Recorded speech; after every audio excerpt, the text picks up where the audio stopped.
by 5 by 3 metre screen, associated audio equipment. And then we also, to make use of that screen, we want to divide the room up in half and actually put some carpet tiles on like we've got in this room. It helps with the sound acoustics. So a solid dividing curtain, which would be electrically operated up and down, so we can still use the whole stadium. Where am I going here? Is that going forward? There you go. That's a picture of roughly what the screen would look like. So that's one at a school in Adelaide. Not a very good picture. Couldn't get some decent picture for carpet tiles, but the carpet tiles are 2 by 1 metre. They're easy to put down. So that would and would make up trolleys and save some money making these trolleys. And that's this centre dividing curtain, which would roll from the centre and actually roll up pretty quickly and drop down. That would just divide that room up and sort of, especially for smaller events. So the benefit to the farm centre projects is increased use due to the facility. So what we would do is we're actually going to make up a prospectus to be developed and actually give to corporate entities throughout the Barossa, because there is nothing like this, a screen like this throughout the Barossa Valley where someone could come and use it.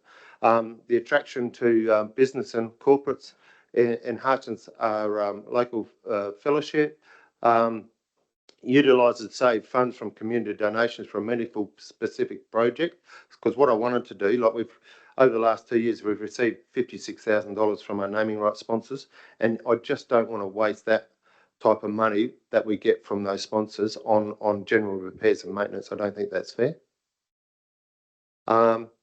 Users for the farm centre proposed projects are local community events. Obviously, we've got the Pinery Fire Day coming up on November the 23rd. That's going to be held at the Farm Centre, and I believe the Australia Day celebrations are going to be held there too next year as well. Local sporting fundraising events, school concerts, they said they'll be able to use it as well, and sporting events, we might be able to have, maybe if the Crows might get up, we might be able to have a grand final event there, or Melbourne Cup movie nights. Corporate events, training meetings, conferences with video, live streaming, PowerPoint presentations. Another big one is, and it mightn't happen that often, but sometimes some of the churches that we use for funerals aren't big enough, and we could utilise that for funerals as well, especially when you get over a couple hundred people. Exercise classes, we've just purchased a Les Mills thing, so we could utilise that for exercise classes in the room. Advertising and promoting events to the community. Because one thing with advertising is, for our sponsors, is it actually brings their advertising to life on a big screen. The proposed budget for this is $110,000 for the screen. Carpet tiles are $23,000. These are including GST. Dividing curtain $54,000, and a contingency of $5,000 just for unseen electrical stuff and that. So it's a total of $194,000. And so far, private businesses are 7,700. Community op shop, once again, thank you very much for the op shop, $15,000, $55,000 from a grant from Thriving Communities grant from the government. Pinery Fire donation is $5,000 and $90,000, which was retained funds that we have. So that gives you a total of $172,000. So we would be respectfully requesting about $20,000 to $22,000, $21,000, including GST, to fund the shortfall for this vital community asset. The funding will enable the farm centre to deliver enhanced services and events for the community. Consider that an application. We have considered the application for the infrastructure grant, but it didn't fit. So we advised to come and do a deputation. The advised project components were considered fixtures and ineligible. So thank you for your time. Thanks, Gavin. It's a fantastic performance by the Farm Centre. Any questions, anybody? Fabio? Oh, Simon. Councillor Simon. Hi, Gavin, we had these, and I think they're doing it on your land, those energy providers, I forgot the name, Tesseract. Yeah, Tesseract Energy. When they came here to do a deputation, they said they were very keen on funding some sort of community project because they wanted to get involved in the community and all that stuff. Have you approached them for this sort of money? Good question. I have asked them. I'm still in negotiations process. The other reason for this $22,000 is that we, from council, or $20,000, is that I don't want to run our funds down to zero. So I want to give ourselves that $20,000 buffer in our farm account for unseen things. So I don't want to run that down to zero. So if Tezra, if I can get some money, and it looks like I can, and I will, don't worry about that, I will get some money from them. That will be going towards that, but it will we just need that buffer, because we had 90,000 in the account. But I mean, that money, if Tezra give it, will be going towards the screen and some more sponsorship. Councillor Fabio? I think Simon pretty much covered what I was going to actually ask. But just want to congratulate you, Gavin, on a great presentation and obviously ongoing great management of the farm centre. You guys really managed to turn water into wine and do a lot with very little, which is fantastic. And the frugal spending, I think, goes a long way. So well done. Thank you. Thank you. It has been suggested that because the application didn't fit the grant infrastructure funding because it's a furniture item, that we allow Gavin to reapply for that funding and look at the application and its merits without relying on that furniture part of it. So if anyone would like to suggest that, think it's a good idea and move that way, that'll be appreciated. Could we move a motion now that we supply the 22,000 and then work the finances out later? Would that be, do you do that? We could, but it's probably better that we don't give money to two people that make a deputation. We shouldn't. Perhaps we should draw a line and say, look, make the application. We've got the money, and we've got money in the funding pit to get it. So it may be neater to do it through the funding process.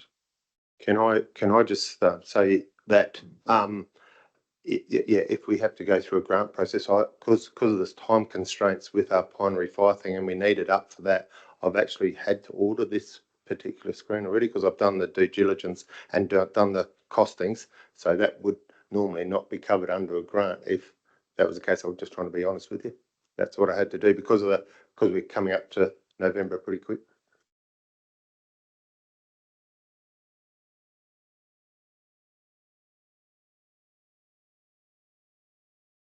The motion on the screen is a motion without notice that could be considered now.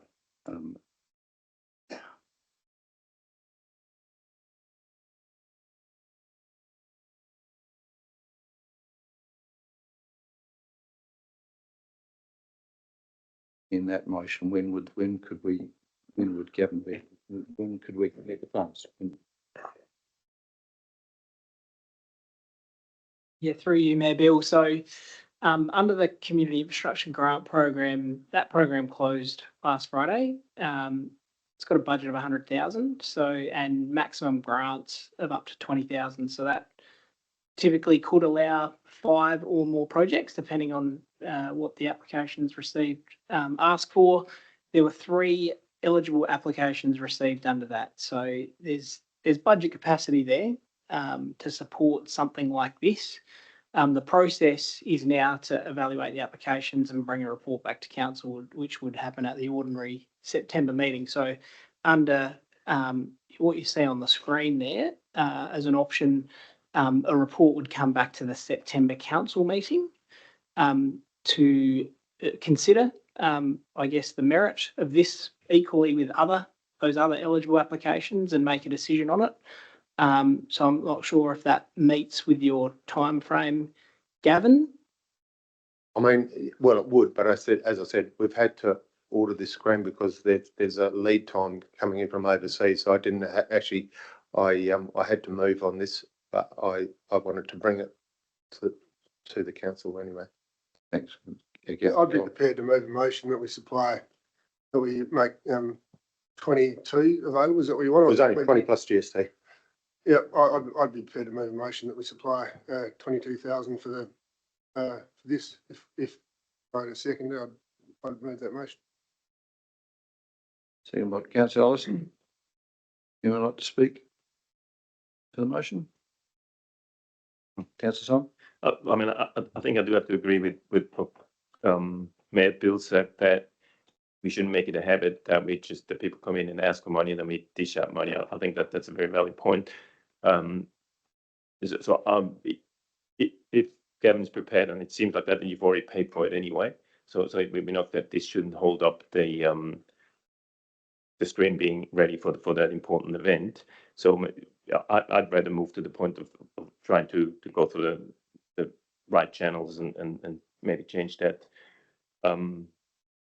community grant thing such that it fits Gavin's application. I think that would be a better thing. That there's a problem though, like a very clear one. That's why Gavin probably mentioned that, is that generally if you spend the funds already, you're not allowed to get a grant. Like that's like a very fundamental thing. So I'm not sure if you can get around that. So maybe it's something that I can ask Karen. Yeah, I think probably the key point here is if the council's prepared to, an application would be ineligible under the current guidelines. So I guess the council sort of got to waive some of those guidelines. One being that, you know, currently they exclude furniture and fittings, which this sort of fits with. I mean, another waiver could also be that the project could have already commenced. So I think that would just be dealt with as part of that. But I think the point that the Mayor Bill was sort of making was to, for fairness and transparency, to still evaluate this in the context of, you know, what other applications could and would have been received. That being said, if there certainly is a keenness to progress this, there is also some other options that I mean, I'll just put something to yourself and Corey if the council want to sort of that fits with what Councillor Collin and Councillor Simon have just sort of spoken about. Thanks, go on. Councillor Michael?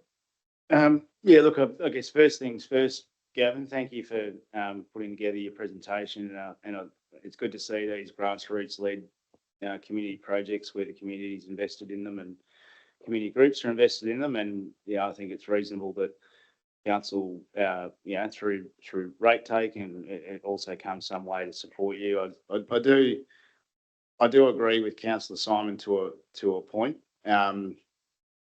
But also I think if people are coming, and we have had other deputations before where people are sort of looking for indication of council support for a project, it just seems a little bit bureaucratic to then be going away and putting together reports. I think this particular project, the farm centre, is a very well established facility. It's got a management committee that has an agreement with council, and I think the community could be confident that if the council was to make a decision to support this project, that it's doing that in a transparent way. So I'm happy to support you on this. Yeah. It does represent, I must add, it does represent only about 10% of the total cost that otherwise not the community's funding 90% of this. Thank you. Just a question: can we, if we do fund it now, can that come out of the infrastructure grants program? Oh, it's an amended. It's an amended. Okay, right. Based on what Councillor Collin had just provided. Okay, so that's the new motion is up before us. So if there's no one wants to speak against the motion or for the motion, Councillor Dean. I'm in favour of us doing it.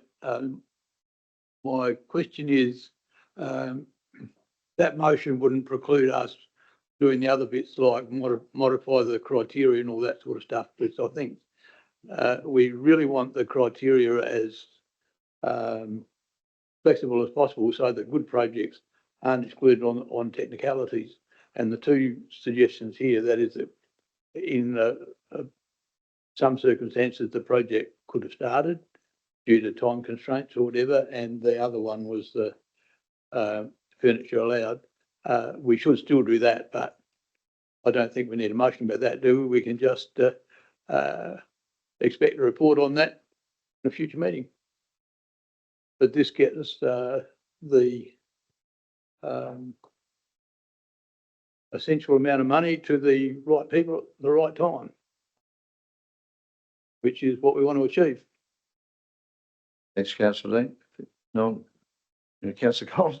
Yeah, I just think it should, yeah, I just think it's Gavin, I've seen what he's done over there and it's been, they've done a lot of work. They've got most of the money together themselves, which I think is to be encouraged. And I think, you know, it's all been driven, ground up, and if we just top them up with the 20 grand.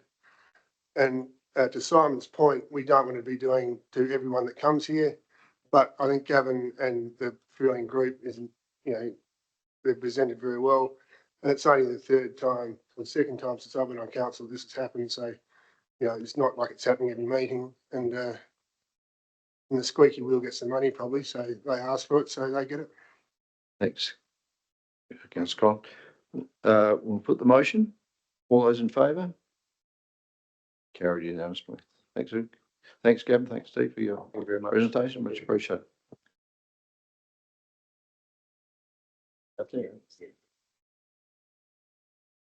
Okay, there's been a lot of interest, as you've all noted by your emails, in the Palms at Seppeltsfield. So, if would someone like to move that we bring that forward? Thank you, Michael. Seconded, Alison. All in favour? Okay, so we'll move forward to 13.6. No? Tony's waiting.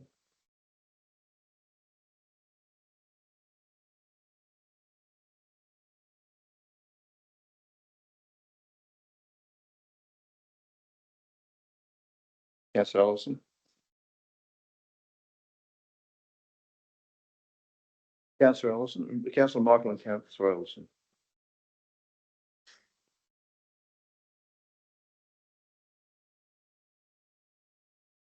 Yeah. Yeah, sure.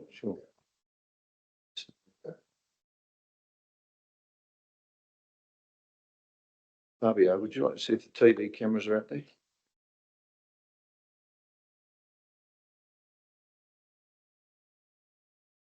There's some question whether we can have TVs in the chamber, but we do have live streaming, so if they're still there.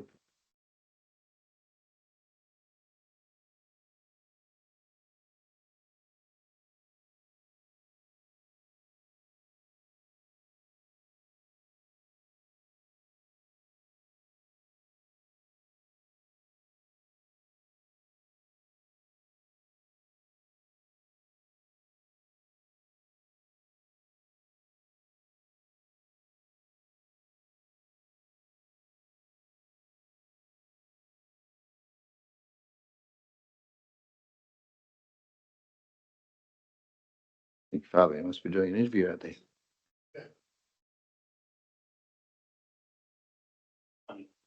Okay, good. Thank you. Oh, right. We just mention that when you're out, Colin.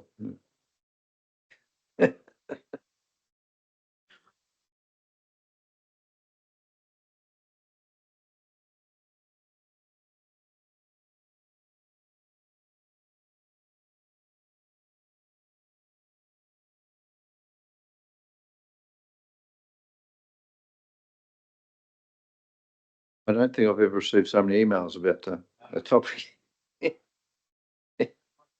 That's right, pretty much, yeah. Well, they still keep coming, don't they? And this question was brought up at the community cabinet last night, and there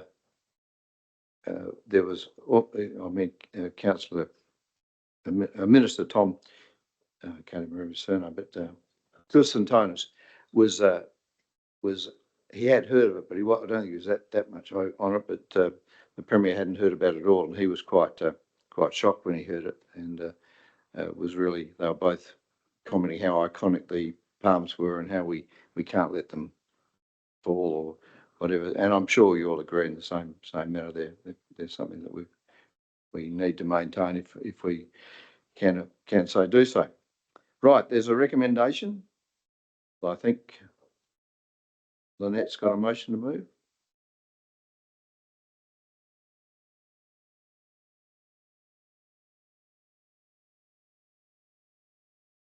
That council receives the report titled Management Options for a section of palm trees on Seppeltsfield Road presented at the ordinary meeting of council held Tuesday, the 26th of August 2025. Requests the Chief Executive Officer or his delegate to prepare for inclusion in the 2026-27 draft annual business plan and budget and long-term financial plan. A proposal to fund a project to underground power lines for a section of Sepulchfield Road at Marananga. Number 3, authorises the CEO or his delegate to prepare an expression of interest for grant funding with the Power Line Environment Committee, PLEC, so that the project can be formally registered on its draft forward program, and requests the Chief Executive Officer or his delegate and the Mayor or a person acting for the Mayor to work with the Minister for Energy and Mining to inform them of significance to the Barossa region and South Australia of the Canary Palms that line Sepulchfield Road at Marananga. And given the significance to the region and the state, seek a commitment from the state government to fully fund the PLEC scheme through this area. Do I have a second for that? Well, Councillor Peter, Lynette, do you want to speak to that motion? No, but I'm fine with that. Councillor thank Peter, you. would you like to speak to the motion? Oops. Lynette, just turn your mic off, please. Just in passing, I would mention that the palms were planted during the Great Depression by Sepults workers, and anyway, they were a very worthwhile contribution by the Sepults men. Mm.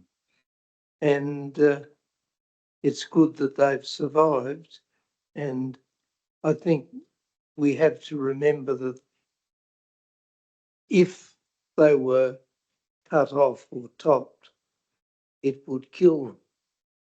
And so we have to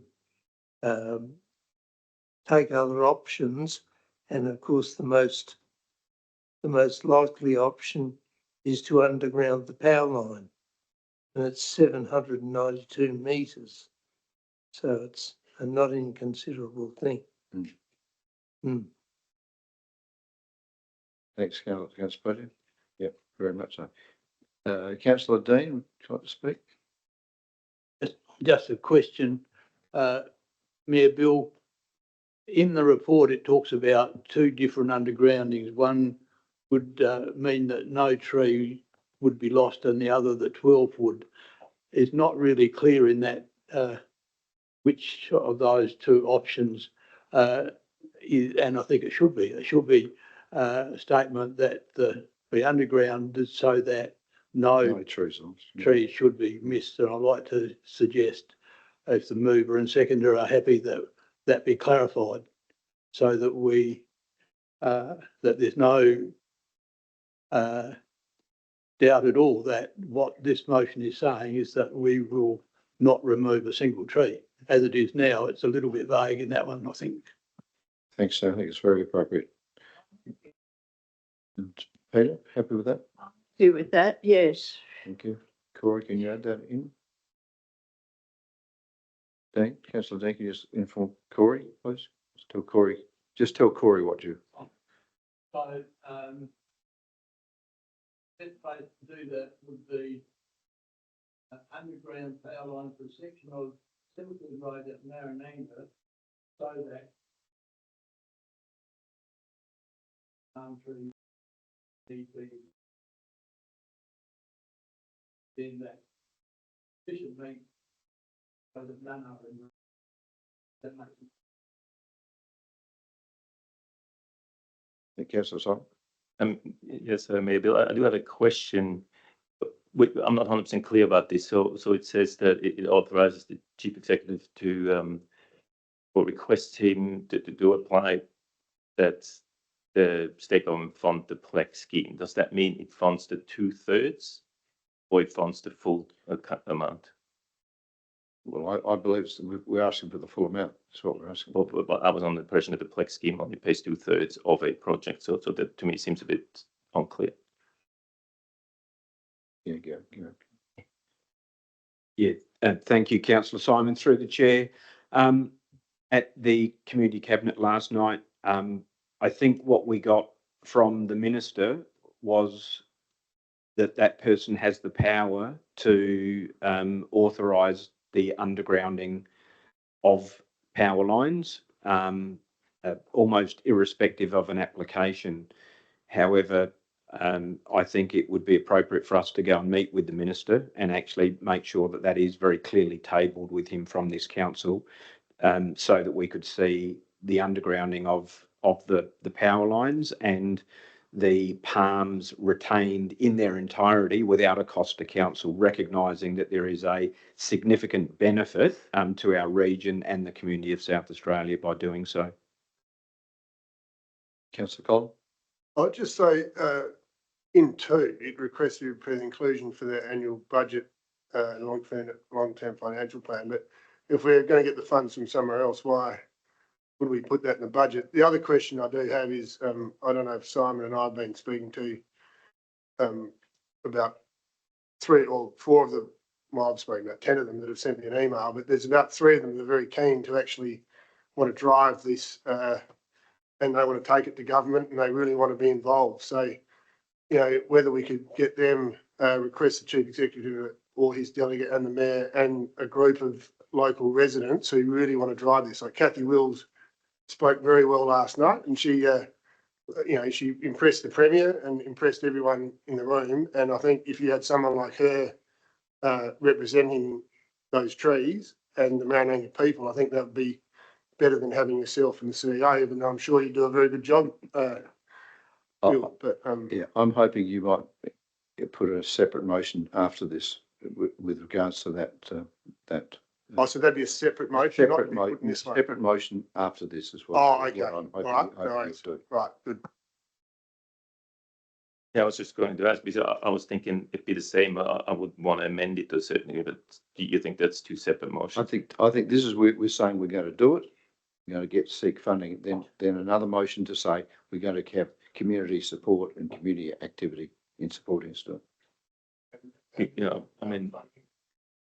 Because I have a much more succinct version of the whole thing all in one motion. So I was wondering if how we can go about it. But I think that we could make that much clearer by just saying that we acknowledge the importance of those trees, because I think that, and we are committed to their preservation, and that we're going to convey a working party that's going to organise the funds. So, and then obviously the last point that we're going to authorize chief executive officer to go to Plex. So I'm not sure how to procedurally go forward with that, but I think there are some steps we have to take as a council to progress the application of the funding, and that's what some of the points are, and that's why we're mentioning the long-term financial plan. We're talking about the application to the expression of interest is all about a step that we've got to take to get the funding. Thank you, Mayor Bill. And to Councillor Collin, your question about point 2, we will formally table that, whether it's a cost to council, but there will be costs incurred, and whether that is it's council's project or otherwise, we will make sure that it's included within our draft annual business plan. I think that's really important. It doesn't matter what dollar figure goes in there. It could be an in and an out figure. We do that with every other grant funding project, but it's important that as that draft annual business plan makes it very clear to our community that this is actually on our forward program.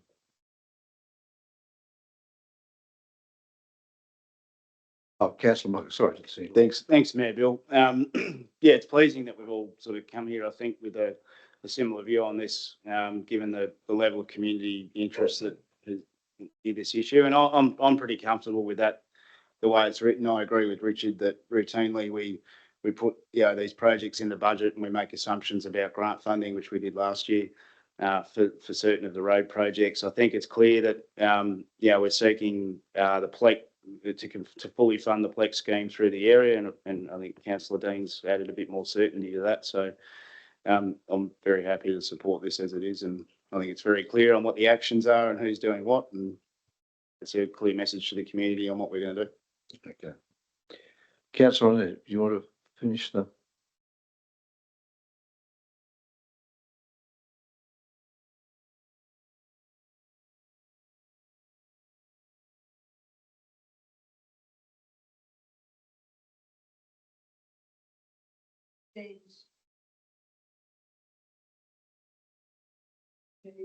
So that no countries could be keeping and yeah, that's, I've needed it that. Thanks, Councillor. I put the motion that's on the screen. All those in favour?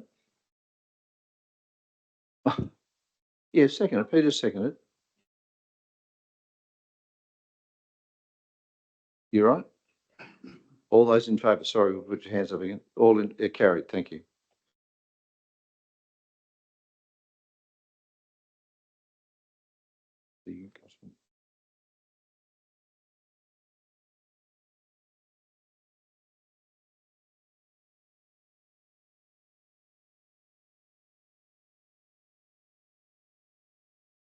I do have a motion without notice, but I think it's completely overlapping with what we just done, so I'm not sure if Okay. it makes any Well, sense it's up to anymore. you. I think it's important though that Councillor Collin mentioned, we do have somebody from the community that's very passionate about this, and it's not just one, there's a whole bunch of people that would love to be involved in this, and I think we've got to make sure that that happens, because I think it's important that the people that have a stake in this work on it and help us get the outcome that we all want. So I would like to make sure that we convene some sort of working group with community representation that is tasked to get that funding and talk to the Minister of Mines and do all that and organize that in conjunction with council. Because the other thing is that in the end, if we actually get this funding and those trees are safe for a long time, it's part of their achievement. It's not us doing it to them, it's them doing it for themselves. And I think that that's a huge thing about ownership of projects. So I think we should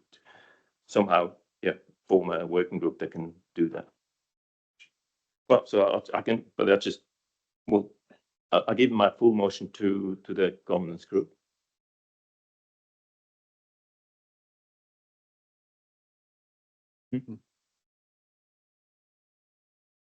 Thanks, Simon. So there is a motion there you've got there somewhere? Yep, good, Corey. Is there, oh, we better read it first. Yeah. Thanks, he got so much confidence in me. I might not accept it, that's exactly right.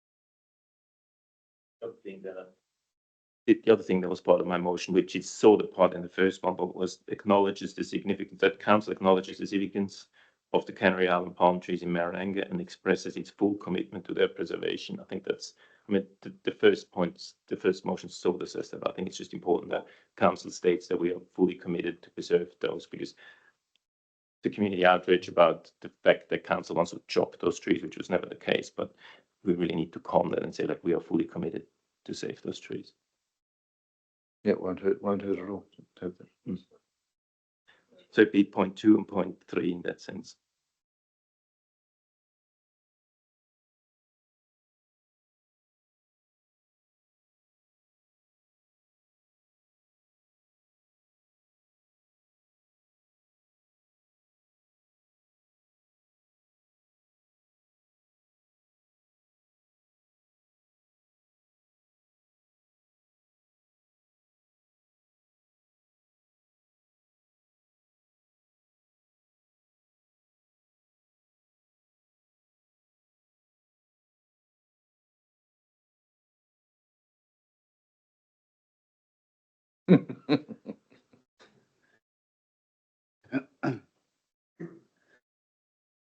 Oh, councillor Michael, sorry. Thanks, Mayor Bill. I think I'm more comfortable with this now that the second point was taken out. So I was a little bit confused about the representative. Was that a representative to deal with the council, or because I mean the mayor's a spokesperson for the council, so any comms going out to the minister or whoever would go through him. But if we're saying we want to convene a working group, because I mean, Colin makes, there's a valid point here that there is a lot of interest in this issue, and I think it would be best if the community who are passionate about it were, you know, we're organised around I'm not suggesting they're disorganised, but yeah, they have a couple of people that interface with the council and work through this issue. If that's what we're looking to achieve, I'm fine with that. I think that's exactly what we're trying to achieve, to get the community to have some ownership in this project. That's very important to them. And I think that makes it more valid for them and for us and for everyone. I think that's super important. And as we mentioned before, there's Kathy Mills has put her hand up already, and she'd be happy to be the chair or lead that group. Obviously, together with council, I'm happy to be on that group as a representative of council, or if anybody else wants to. So I don't think we got plenty of people that would be happy to be on that group. So I don't think that bottom section is part of it, Corey.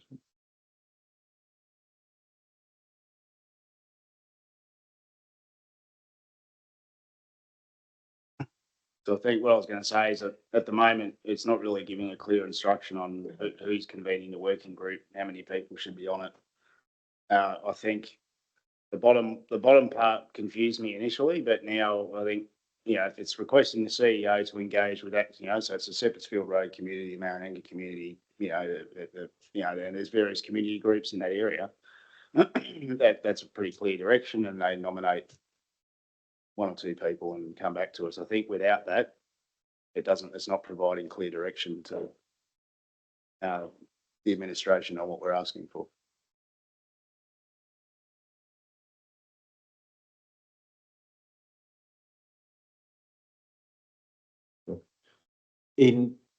If I break this down a little bit, the way I'm looking at this at the moment, I think there is a desire to have community represented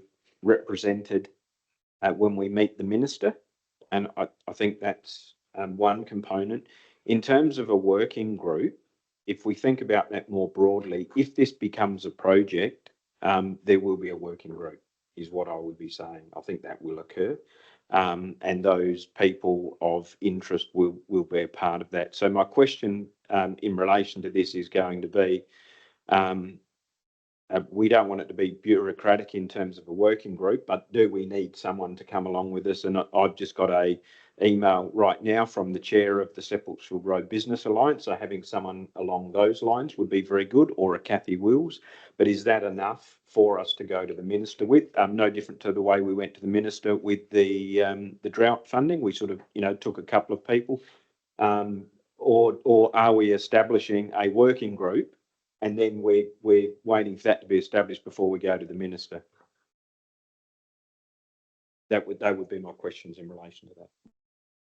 I think one thing you could do is have a meeting at the Marananga church, and they nominate themselves. Because all these people are going to come, and all these people are going to be, you know, they're all vested in it. We've got, you know, it's not. I've never had 50 emails about one topic since I've been on council. So if you can engage them, feel them, you know, they can vent their anger. They can say, right, let's go, and then they nominate two people that can then run, help us run it. But if you just try and let council run everything, it's just, well, we're not that invested in it. Like I don't live at Marananga, but so get someone from Marananga that is invested in it.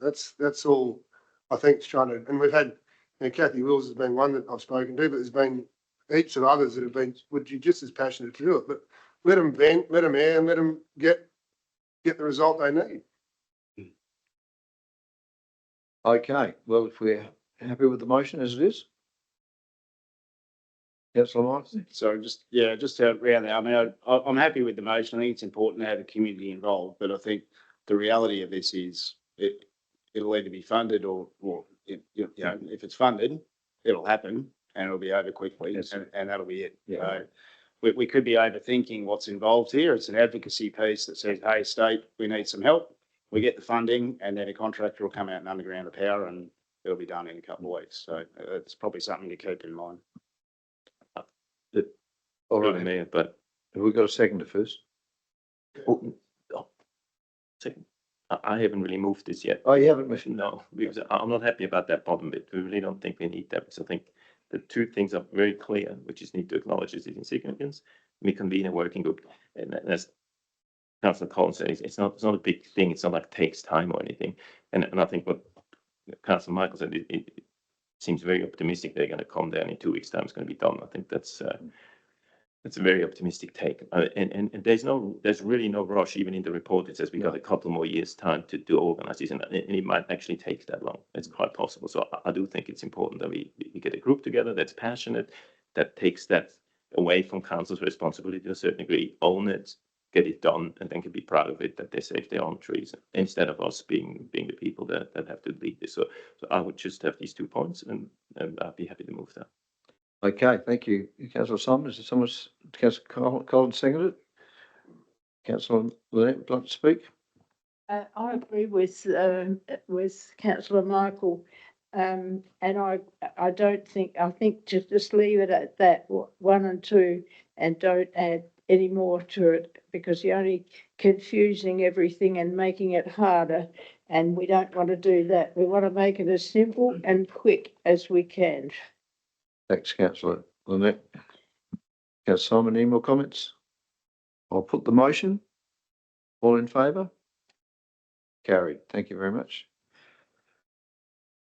Move back to, we'll move back to the Honourable Tony Piccolo, who's been waiting patiently online. Are you there, Tony?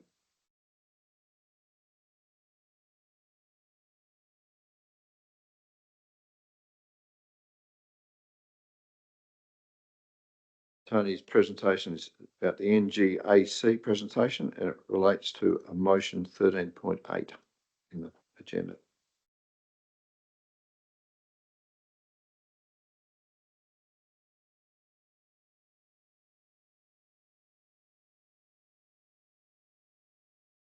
I think Tony's got tired of waiting somehow.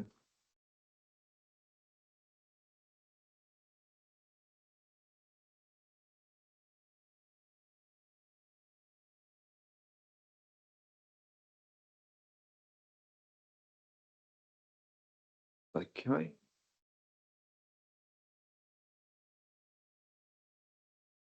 Are you there, Tony?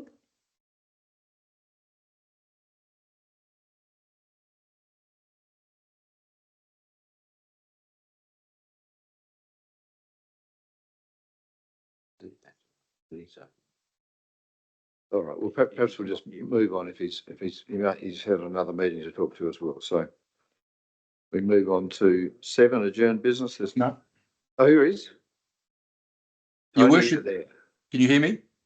Thanks, Tony. Yes. Yeah, sorry. The microphone was cut off, so I wasn't able to access it. But I've been given control of the mic now, so I could actually unmute it. Thanks, Tony. We welcome you to the chamber, and we look forward to your presentation.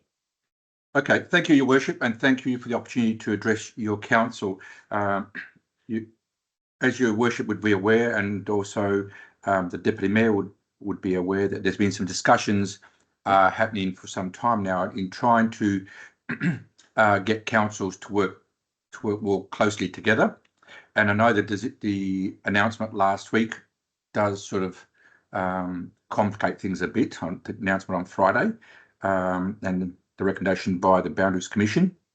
Having said that, what drives this proposal, and I won't go through it or in detail, because I'm sure the members have been able to read the report, is to bring the councils to work together to address issues from a regional perspective, because the reality of growth, what happens in one council also impacts on neighbouring councils. For example, the development in Concordia impacts on Gawler, the development in Roseworthy also impacts on Gawler, and so the idea is to get the councils work together. My view would be that the announcement on Friday which I'm sure both the Barossa Council and Light Regional Council are not happy with the recommendations, and I can understand that. Probably makes this sort of collaboration more important, because I think what this collaboration says, and if the council were to endorse the recommendation or the draft motion, would be that the council is keen on reform and working better as a region, but at the same time does not necessarily support the proposal which was announced last Friday. I think some of the key things would be to, this collaboration will be to identify opportunities for joint planning, which is probably more important now with the announcement of the GARP and the planned growth for the region, ways to actually attract investment, and importantly, to advocate on behalf of the region to whether it's state or federal government. It could also help facilitate critical infrastructure and services to the region rather than just individual councils. The reality is the needs don't stop at council boundaries. Often the needs go beyond those. And also the opportunities to promote a much more sustainable economic development for the region. There's a whole range of things which the councils could work on together to have more input and more effect and more influence.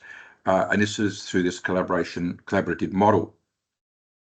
The reason it's a collaborative model is there's a strong wish for each council to retain its own unique character and identity, and this model certainly does that.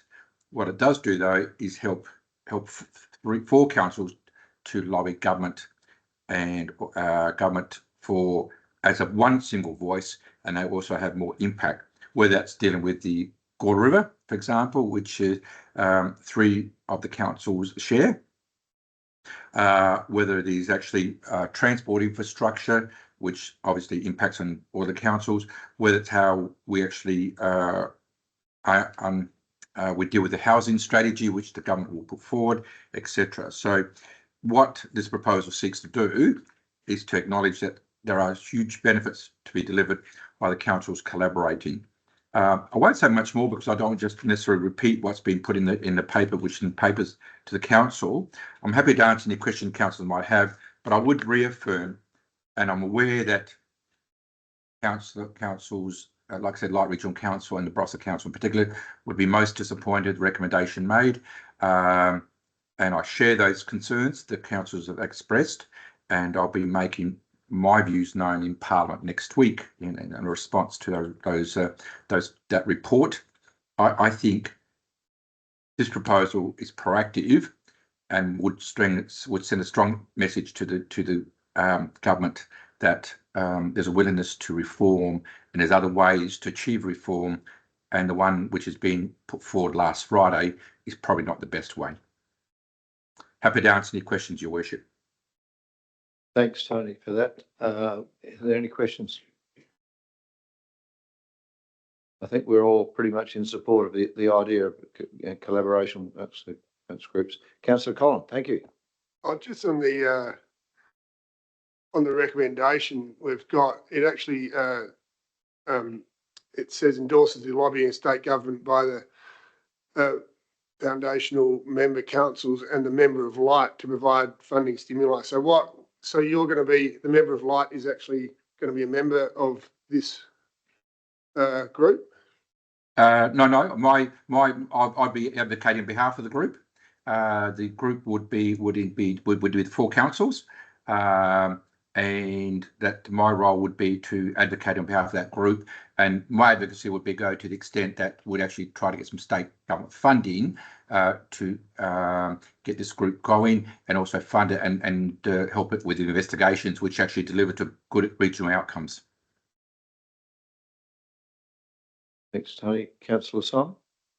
Yes, about that funding. So it talks about the initial funding, but if this group persists over the years, who's going to fund it in the long term? Oh, that would have to be worked out. The group's not been established yet. It may receive ongoing funding, but it also would. The important thing would actually help fund proposals which member councils would actually see as a priority for that region. So the idea is not to actually create a bureaucracy, but to actually bring councils together and work on specific projects which those councils see as a benefit to their region. And so the idea would be that you wouldn't have this huge bureaucracy being established. There'd be somebody just to support them. And also then you would actually then apply for grants to get particular projects off the ground. Thank you. Councillor Collins? Well, there already is a huge bureaucracy because with that Craig Holden come and speak to us, and it sounds like his job is actually to facilitate a lot of the infrastructure that's built between neighbouring councils. So is this group going to lobby state government around the bureaucracy, or how does that work? Well, the state government will be looking at priorities from a state government point of view. In other words, what he has to do. In other words, look at schools, look at whether it's police stations, look at all the infrastructure support, both hard infrastructure and soft infrastructure provided by the state government. But beyond that, there'll be other things which councils actually have to deliver, and we're trying to explore ways that those things can be delivered more efficiently by councils. There's a whole range of things, like, for example, do you actually put a new reserve and a new club, some sort of new club in Concordia, or do you beef up the existing clubs and reserves to make them, if you like, the facilities for that area? So there's ways of actually looking at from the council's point of view, the community point of view, or from the state point of view. It would be this group's intention to look at it from the community point of view, what it needs to do to support residents to make sure that it is not it doesn't become a big burden on the councils. The idea is helping the councils get their head around what's going to be required over the next 30 years to meet that the population growth. So the council and Mr. Holden is quite rightly looking from their interest, what they have to do as a state government to meet their requirements. But there'll be other things which local government traditionally do, and what's going to be the best way to deliver those. And avoid, duplication. I mean, there might be things, for example, which might be ideally suited to be a regional facility, which might be located in Light Regional Council. It might be something that's better as a regional facility to be located in Gawler, etc. This just provides a platform for those councils to talk to each other on a regular basis. Councillor Simon? Yes, to that. So is it needed to form this group, or could we just talk with each other on a regular basis just anyway? Like, why do we need anything new? But can we just do what's logic and just cooperate well with each other without any more? Well, the reality is, no, you're right. Reality is you'll need some support to make things happen, to be actioned, to be investigated, etc. I don't think any council has the resources to do that at the moment, to provide that additional resource. And certainly the CEO's view was that, every council has tight resources. It'd be some resource just to actually manage the process. The work would be done, as I said, on a project basis. That's the very strong emphasis. And those priorities will be established by the four councils working together. Okay, any further questions? Thanks, Tony, for your presentation and giving up your time tonight to address us, and we'll look at the recommendation. Not a problem. Thank you, Your Worship. Thank you, councillors.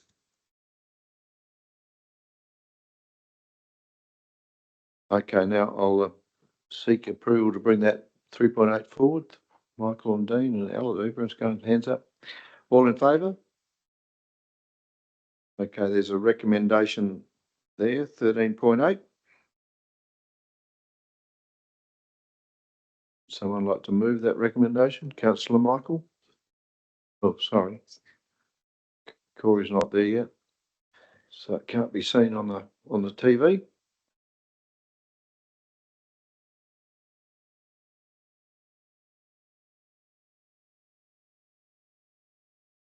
Is there a seconder to that motion? Dean, thank you, Councillor Dean. Would anyone like to speak? Councillor Simon?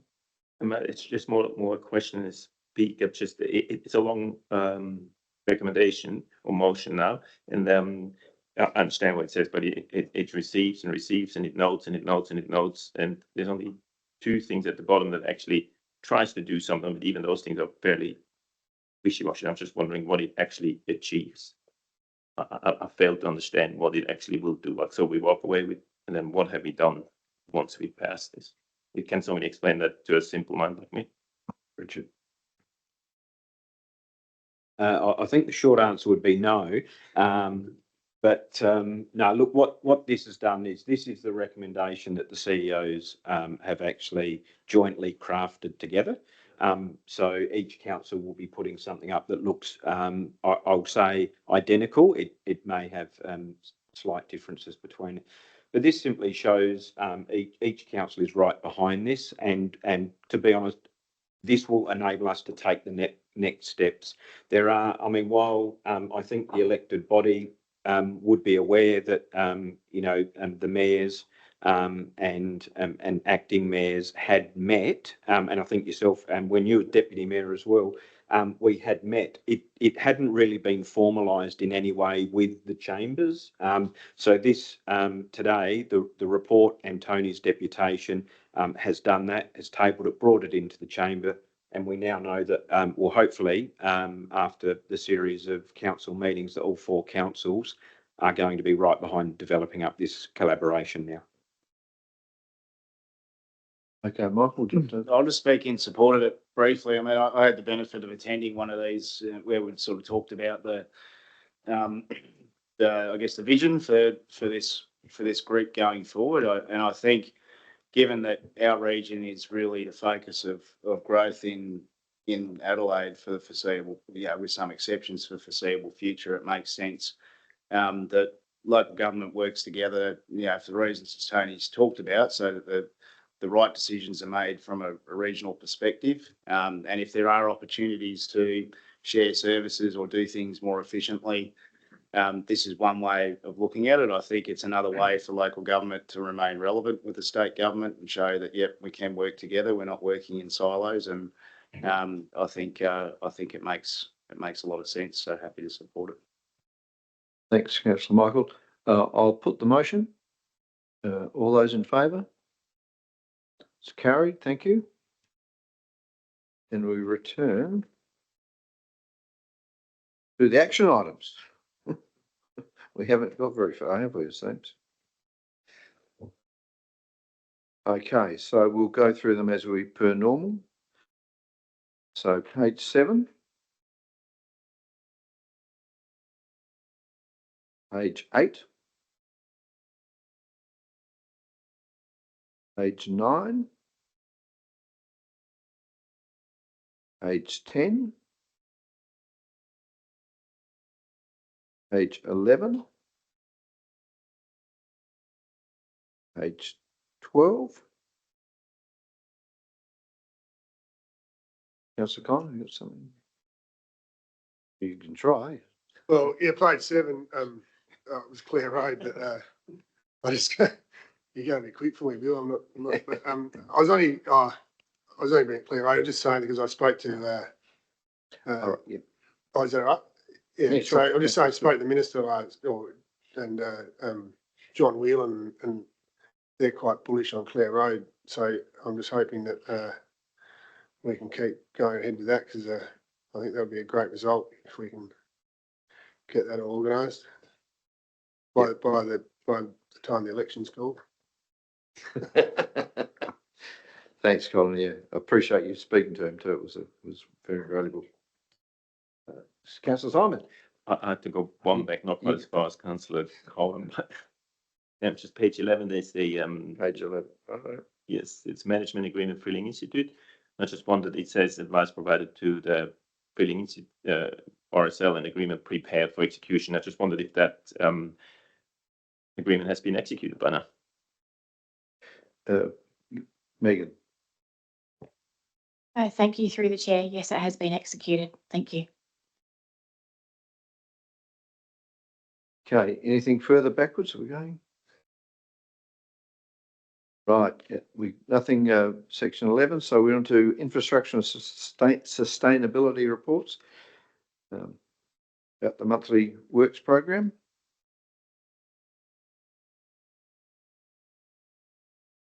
Any questions there? Okay. We've done a fair bit of good work. There's a recommendation. Thank you. Moved by Michael. Seconded by Alison. All in favour? Carried. Thank you. Strategy and economic development reports. A lot of detail, very good report again. We go down to a recommendation. So just a quick question, Mayorville. So the artwork is going to start on the silos during the small town next month, is it? Richard, yeah, Through the chair, that's our understanding in September. I think they'll engage the artist to kick things off. Okay, any further questions there? We have a recommendation on the bottom of page 28. Someone like to move that recommendation? Councillor Collin and Councillor Simon, thank you. All those in favour? Carried, thank you. Reports for information, management accounting. This is the motion Simon put up earlier. Or a report request. Are there any questions to that report?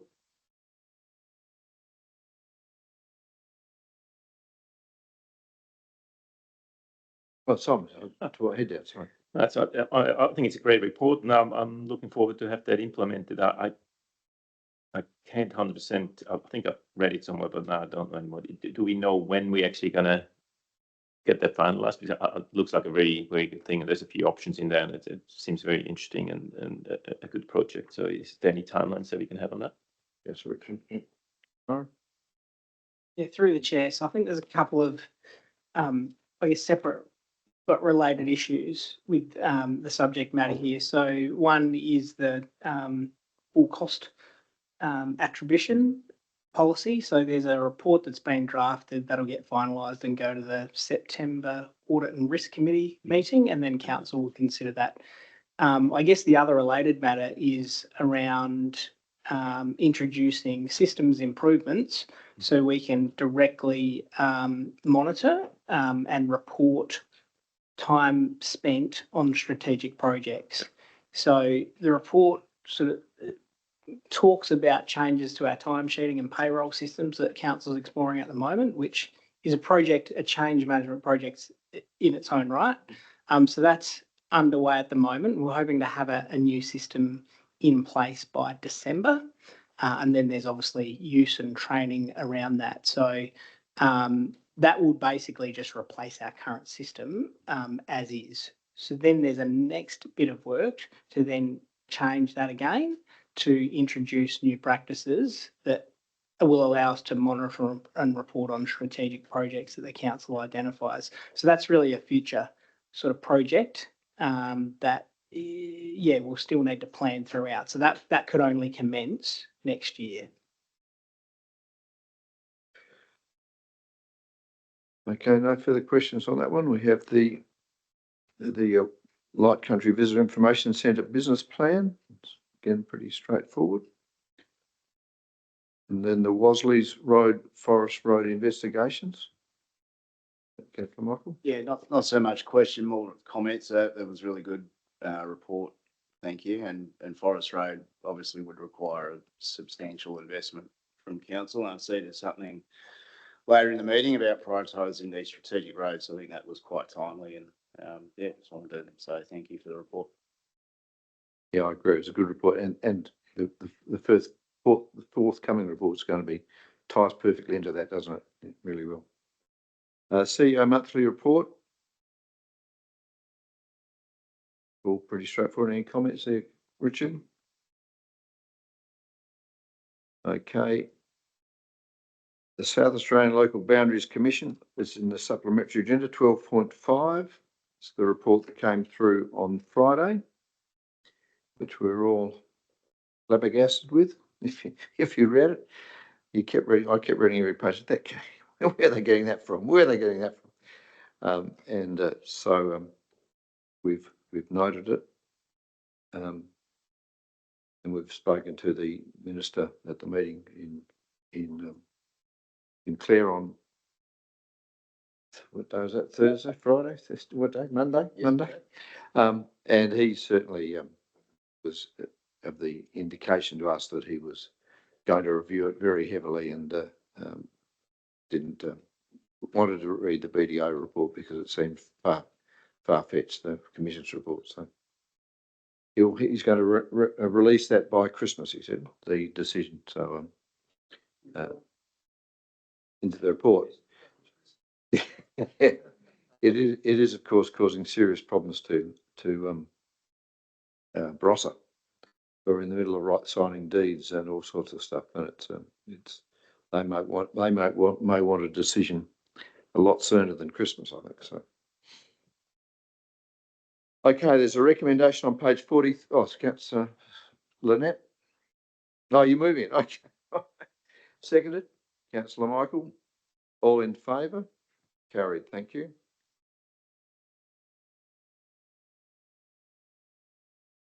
We then go to 13.1. The Pioneer Fire Anniversary Event Memorial Tree Planting and Plaque Installation.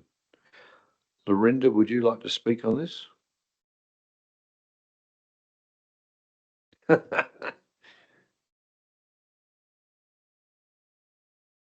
Through the chair, thanks for the opportunity. We did approach several groups and Wasleys Community Group last year to see what the level of interest was. And a lot of feedback was people just wanted to get on.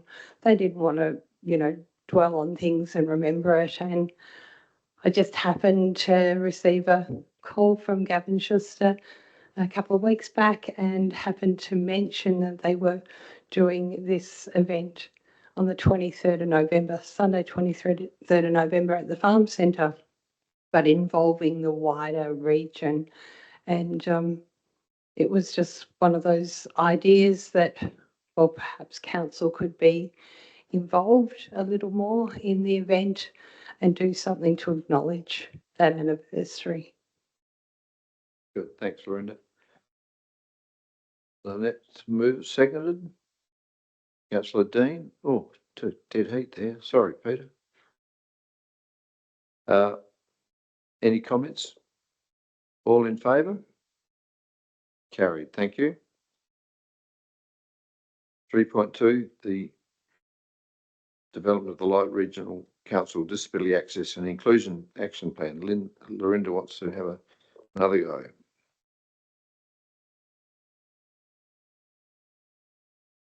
Okay, thank you. Thanks for the time this evening. I've got a bit of a presentation.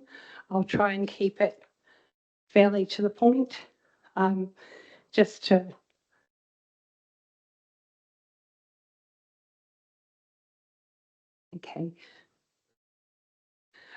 just to be able to give you a bit of a background into council's obligations under the State Disability Inclusion Act. So human rights recognise the inherent value of each person, regardless of background, where we live, what we look like, what we think and what we believe. They're based on principles of dignity, equality and mutual respect, which are shared across cultures, religions and philosophies. They're about being treated fairly, treating others fairly, and having the ability to make genuine choices in our daily lives. Respect for human rights is the cornerstone of strong communities in which everyone can make a contribution and feel included. The Australian Human Rights Commission is our national institution which oversees the upholding of human rights, including disability. So the best place to start with disability access and inclusion is to consider the legislation and council's obligations under the different acts.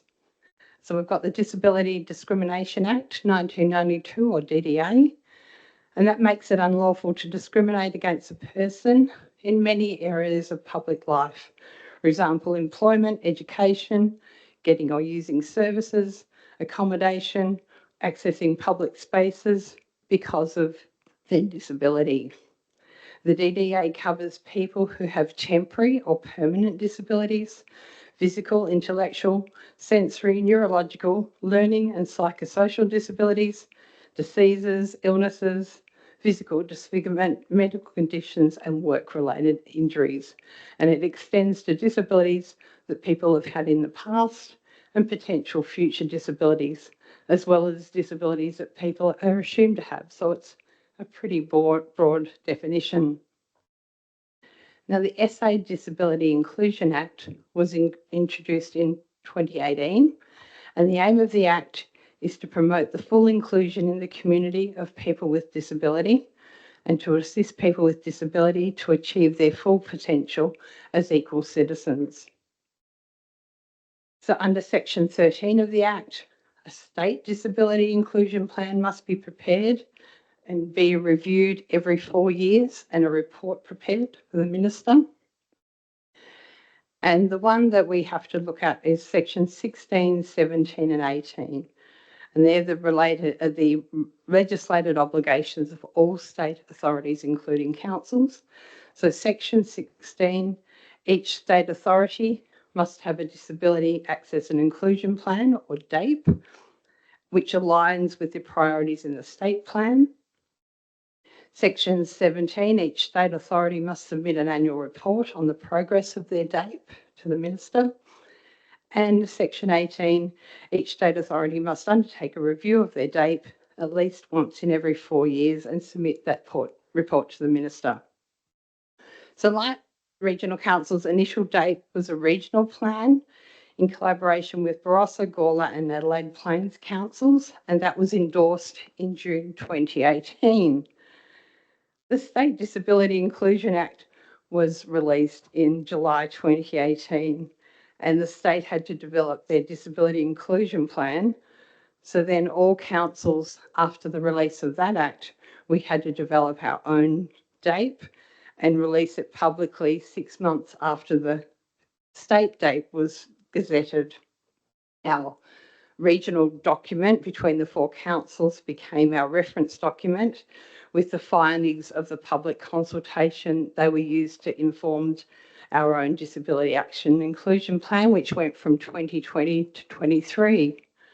So you might notice a bit of a gap, and they had to make some amendments to the State Disability Inclusion Act because they didn't get their plan ready in time, so we all had to go on hold. So the federal government's disability strategy was released in 2021, and that consists of 7 outcome areas that you'll see on the screen. They did a review of that strategy in 2024, and that also informed the review of the State Disability Inclusion Plan. So the new State Disability Inclusion Plan, now council staff have contributed to that review of the state plan and the development of their latest plan, which was gazetted on the 14th of August and publicly launched last Friday, 22nd of August, hence why your attachment, the latest one that I could get into the agenda was just the gazettal document. So in accordance with legislative requirements, local councils and state government agencies must now publish their DAPEs within 6 months of the state plan's gazettal. That means council needs to publish its endorsed DAPE by 14th of February 2026. And that's a normal version and also an easy to read version.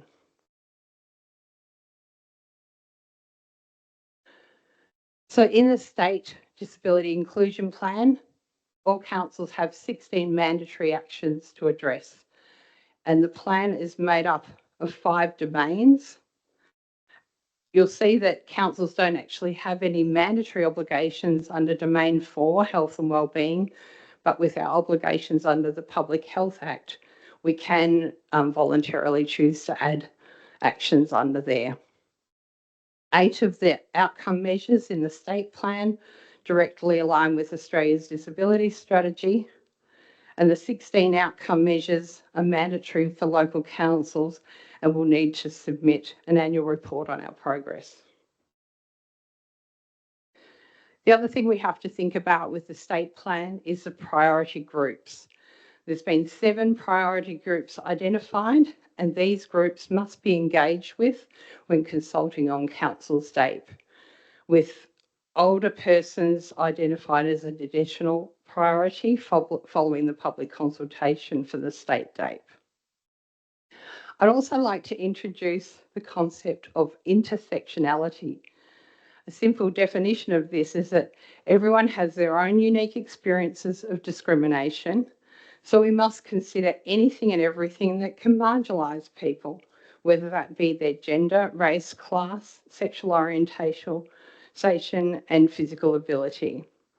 So when two or more of our identities overlap, such as a person with a disability and a person having a different cultural heritage, this can increase the amount of discrimination some people experience.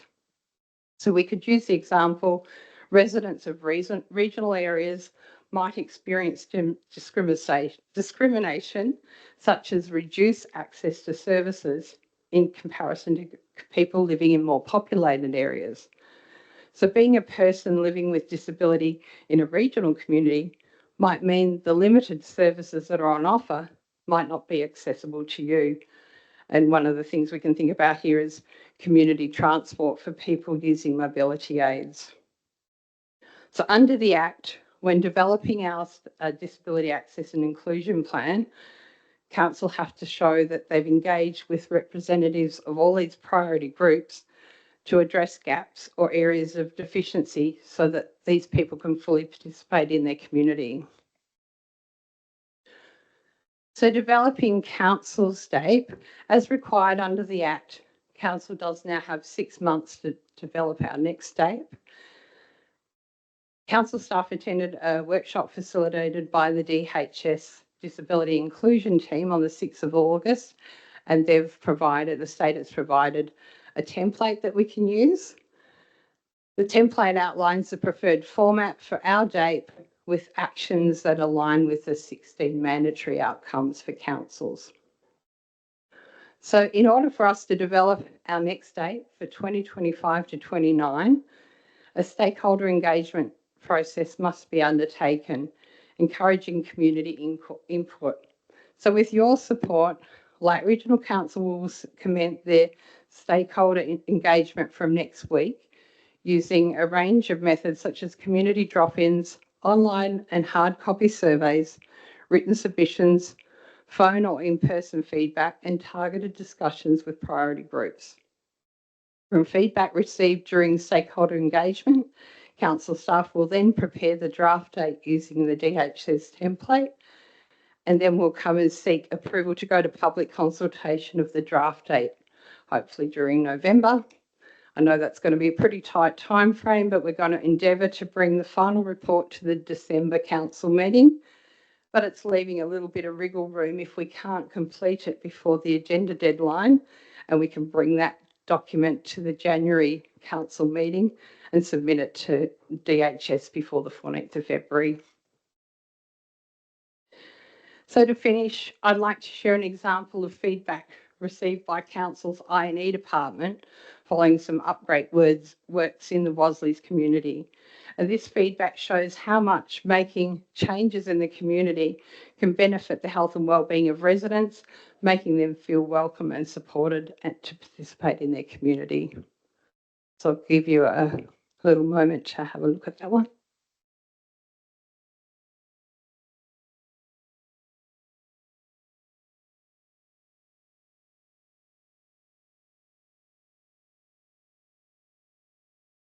So to finish, I ask the elected body to assist with the stakeholder engagement process by sharing our social media posts on your networks, any paperwork sent out, encourage people to make some feedback, because it's no good when they pop something on a Facebook post. We really need them to give us that feedback directly. So thanks for your time. Thanks, Lorinda. A lovely night from the feedback, wasn't it? And it's good to see you're going to be busy for the next few months too, Lorinda. Any questions? Councillor Simon. Actually, I do have one quick question. Just in the spirit of the regional collaboration, it looked like the first plan was a collaboration of multiple councils. How does it work with this one? You still working together with the other councils?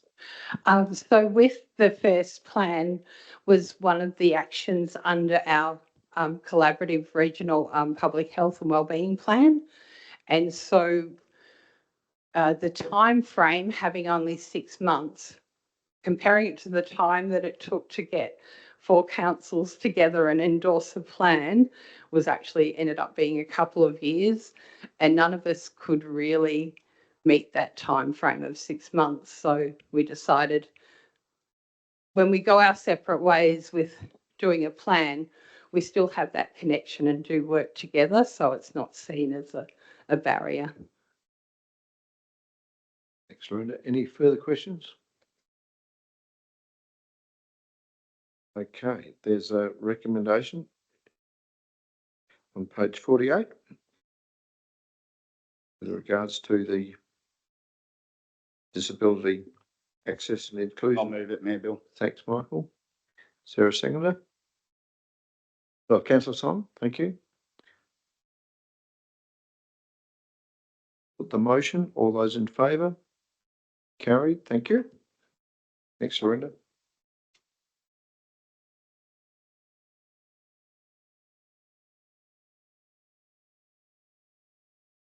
We then go to the Algal Bloom Canberra delegation, page 53. Now I want to go to this, but I'm sure you won't send me, so I won't worry too much about it. There's a recommendation there. I think we're all aware of the Algal Bloom. Unfortunately, it doesn't affect us, or fortunately, it doesn't affect us too greatly. So, is any?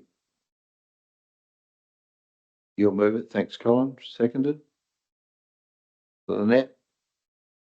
Any discussion? All in favour? Carried. Thank you. Changes to the approval delegation, page 56. This is pretty much a in-house matter. I just wonder why it's got Hassif Stone at the bottom of it.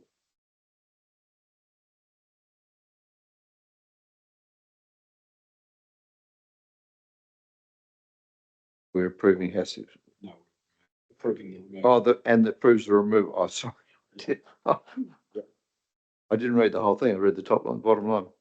Thank you. Would anyone like to move that recommendation? Councillor Fabio, Councillor Simon, second. All in favour? Thank you. 13.5, council opening hours temporary variation, page 58. So allow them to have their, what do you call it? The roadshow. That's the roadshow. Thanks, Simon. Is there a seconder? Councillor Collin, all in favour? Thank you.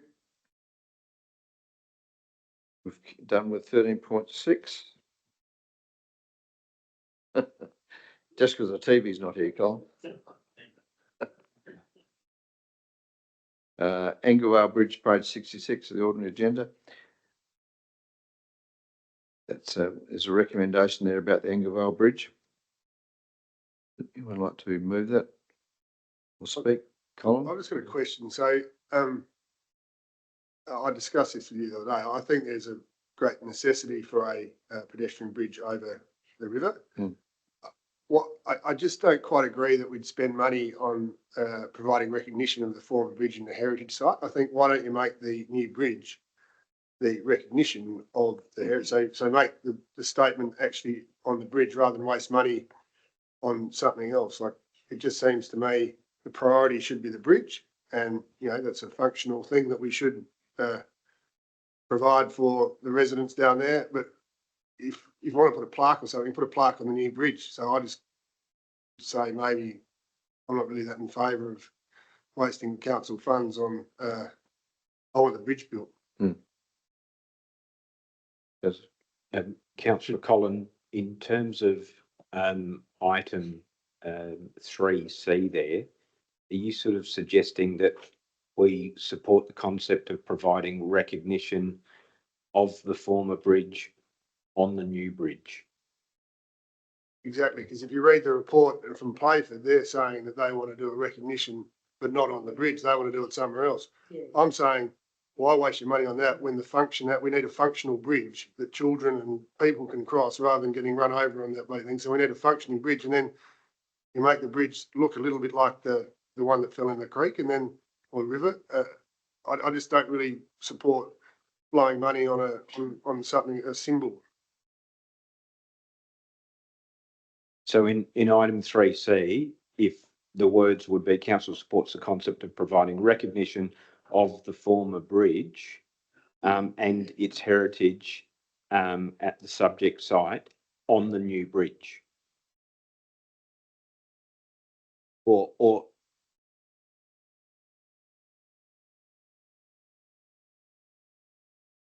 build the new bridge and make it, if you want to do something like recognition, do it later, but build the bridge. I've already blown a couple on the K on this thing and it's on the river. So, we just got to build I just don't, I support the recognition, but I don't know. so I think yours, am I hearing you would move it if because you've got 3A there, which is our council would be saying, we want a bridge over this. So we want B, we want to make sure that City of Playford are with us on putting a cost-effective bridge. And C says, once you've built the bridge, recognise the old bridge. Speaks the commitment in restoring a cost-effective pedestrian bridge across the river. That is recognition of the heritage of the former bridge or something. What it all be? Utilising the structure.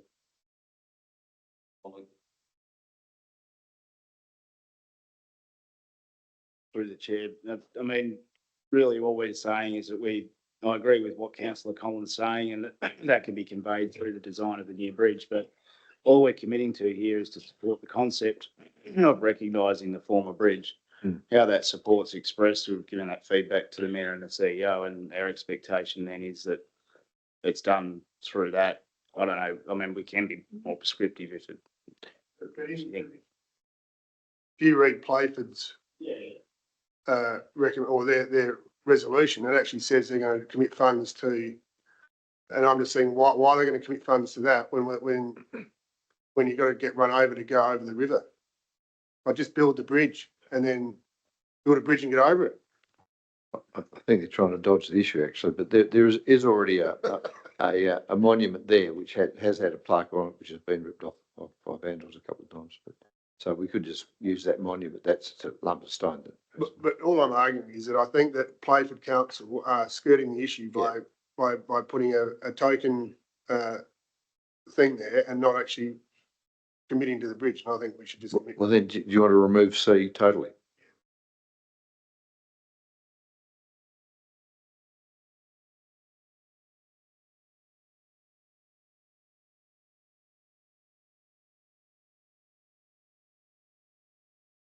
Oh, we got a seconder for that. So we're removing C.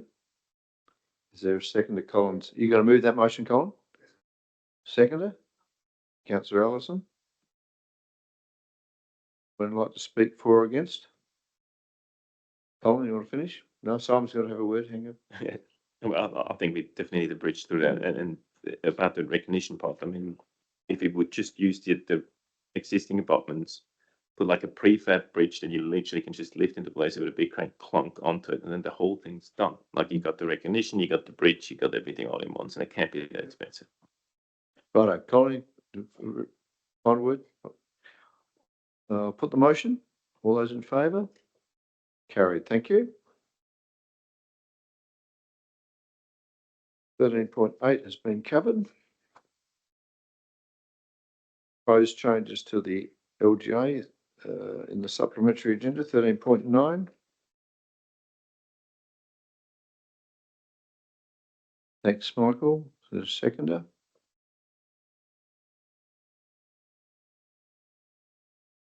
Councillor Collin. Anyone like to speak? All in favour? Carried. Thank you.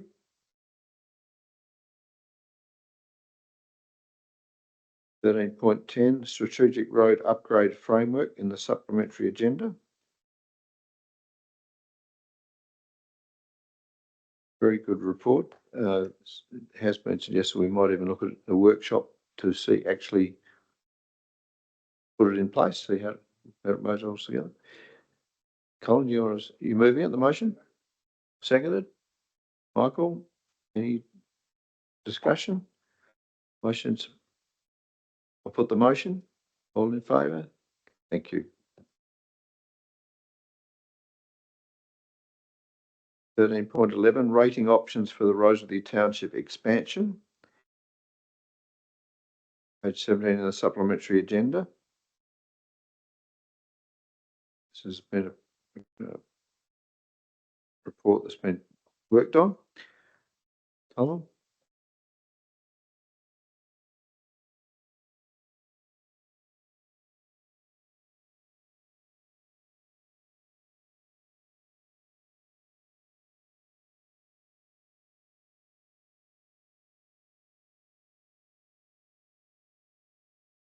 That feasible? Okay. Corey, can you add that in?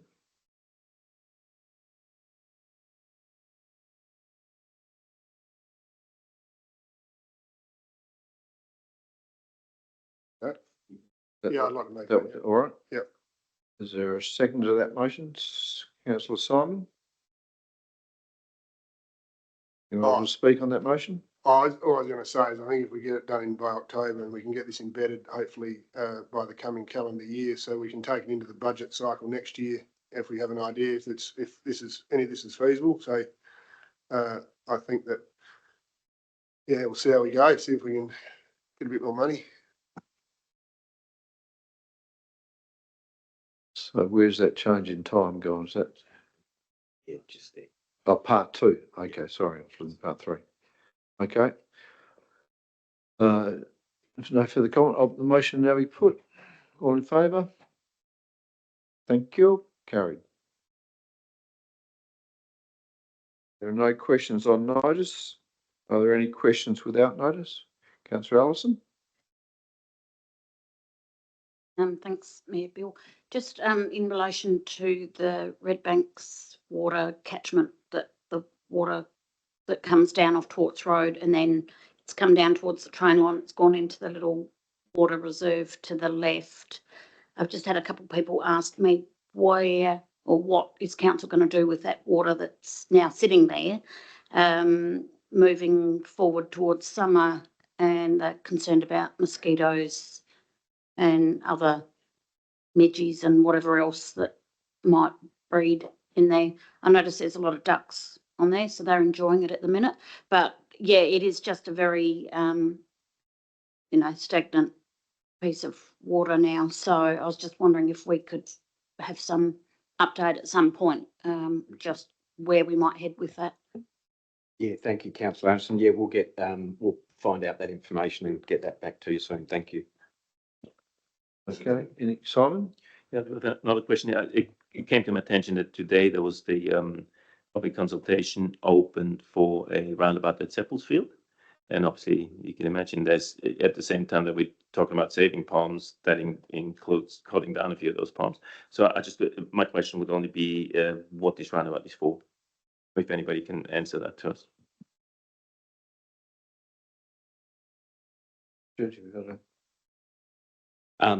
Thank you. We're aware of it, but I don't know the details to comment on it with any sort of information. I was alerted to this at lunchtime today, and I'll follow up and have a look at what that is asking for and what it all is. I understand it's to do with Seppelsfield, but I don't know exactly the exact details of this. But thank you. Is it in our area? It is in our area. It is through a development application, as I understand. For information, it says Seppelsfield Road and Peter Seppels Road. I think that's where that roundabout's going to be, which looks like an entrance to the Seppelsfield estate in some way. Okay, any further questions without notice? Okay, there are no motions on notice. Any motions without notice?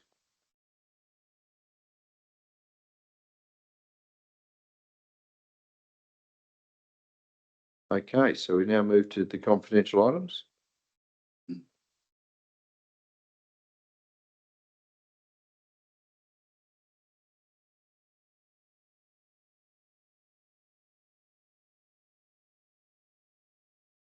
Yeah, all right. All right, is there a seconder for the 18.1 moving into confidence? A seconder? Councillor Collin, all in favour? Carried, thank you.